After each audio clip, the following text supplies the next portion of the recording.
servan. Isa dito, isa dyan sa harap, isa dito, isa dun sa likod, at isa dun sa may gitna.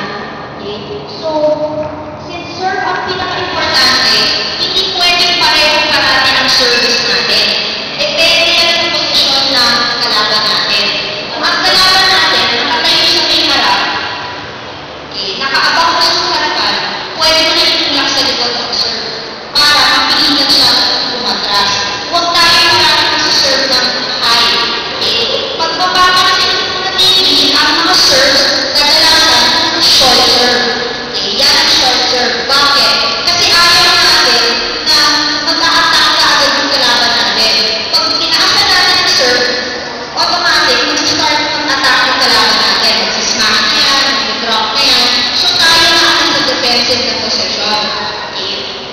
So, sa ano naman, sa receiver naman, yung mag-receive ng serve, pag nag-receive siya ng short serve, at binalik niya ng short, pag nag-serve ng short, naglagay sa front, sa may harap siya maghihintay. Yung partner niya, magbabantay ng likod.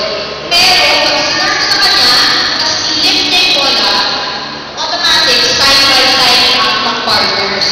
Okay, so lagi natin tatandaan na parang raketa natin, so isang player, A and B. Kung si A pumasok sa harap, si B dapat paatras na. Okay? Ngayon, kung paatras na si A, si B dapat papasok. Okay? Yan yung paraan ng pag-cover niya ng court. Hindi kayo pwedeng sabay na sa isang lugar. Pag nag-lift siya ng bola niya, maghihintay na siya ng side-by-side. Okay? So, side-by-side. Okay? Bakit side-by-side? Pag hindi sila wala ng side-by-side, at isa nag-stay sa harap, isa nasa likod, mas mahirap mag-defense. Pero, kung pareho ng side-by-side, mas madaling mag-defense dahil hangin na kayo sa court. Okay? So,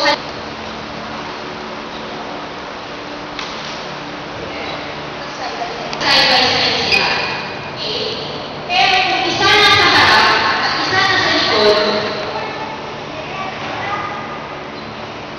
tapos mag-smash ni Bay, pareho nilang hindi makukuha. Pareho malayo sa ito yung bola. So, once na nilift niyo yung bola, basta tinakasan niyo yung bola, dapat side-by-side kayo. Okay? Ngayon, pag naglalaro kayo, halimbawa ko, dito ako nag-lift, dito ako atras. Okay? Yung partner ko, mag-adjust agad. Okay? So, umiisip kayo, paano sinabi natin na parang yung raketa. At yung isa paatras yung isa. Okay? Pero kung paatras yung isa, hindi pwede on the same side. Dapat sa opposite side ka atras. Yung parati nag-a-adjust dito, yung hindi sa likod, kasi siya yung nakakakita sa partner niya, sa harap na ikita niya parati. So let's say, pag nasa yung partner, nalilipat sa kabila, para makita ka parati, nakikita. And then, importante din yung service is kung saan point yung ilalagay. Okay? Pinag-usapan natin, may more corners and yun, para alam nyo saan mapunta yung bola. So very important, kung nasa-serve tayo sa may gitna, madalas ko na nilalagay, doon sa likod, saka dito sa harap. Dalawa yun. Pag ganun yung palo, saka ganun. Pag doon po sa kanto, sa side-side, yung dito, pag pinaserve natin dito, madalas po, diretso ang balik. Pag sa harap, nandito yung kamay ko.